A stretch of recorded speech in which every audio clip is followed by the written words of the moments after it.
ಪದ್ಮಭೂಷಣ ಪ್ರಶಸ್ತಿಯನ್ನು ಯಾವಾಗ ಸ್ಥಾಪಿಸಲಾಯಿತು?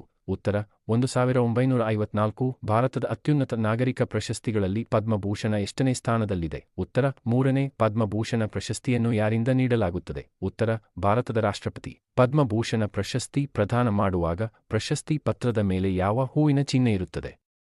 ಉತ್ತರ ಕಮಲ. ಮೊದಲ ಪದ್ಮಭೂಷಣ ಪ್ರಶಸ್ತಿ ಪಡೆದ ಮೊದಲ ಭಾರತೀಯ ಕ್ರಿಕೆಟ್ ಆಟಗಾರ ಯಾರು? ಉತ್ತರ ಸಿ.ಕೆ. ನಾಯುಡು. ಪದ್ಮಭೂಷಣ ಪ್ರಶಸ್ತಿಯನ್ನು ಪಡೆದ ಮೊದಲ ಮಹಿಳಾ ಕಲಾವಿದೆ ಯಾರು? ಉತ್ತರ ರುಕ್ಮಿಣಿ ದೇವಿ ಅರುಂಡೇಲ್. ಭಾರತದ ಮೊದಲ ಉಪರಾಷ್ಟ್ರಪತಿ ಮತ್ತು 2ನೇ ರಾಷ್ಟ್ರಪತಿಯಾಗಿದ್ದ ಪದ್ಮಭೂಷಣ ಪಡೆದವರಲ್ಲಿ ಒಬ್ಬರು ಯಾರು? ಉತ್ತರ ಡಾ. ಸರ್ವಪಲ್ಲಿ ರಾಧಾಕೃಷ್ಣನ್. ಕರ್ನಾಟಕದ ಯಾವ ಪ್ರಸಿದ್ಧ ವ್ಯಕ್ತಿಗೆ 2024ರಲ್ಲಿ ಪದ್ಮಭೂಷಣ ಪ್ರಶಸ್ತಿ ದೊರೆಯಿತು? ಉತ್ತರ ಸೀತಾರಾಮ ಜಿಂದಾಲ್. ಕನ್ನಡ ರಸಪ್ರಶ್ನೆಗಳಿಗಾಗಿ ಪ್ಲೀಸ್ ದಯವಿಟ್ಟು ಲೈಕ್, ಕಮೆಂಟ್, ಶೇರ್ ಮತ್ತು ಫಾಲೋ ಮಾಡಿ.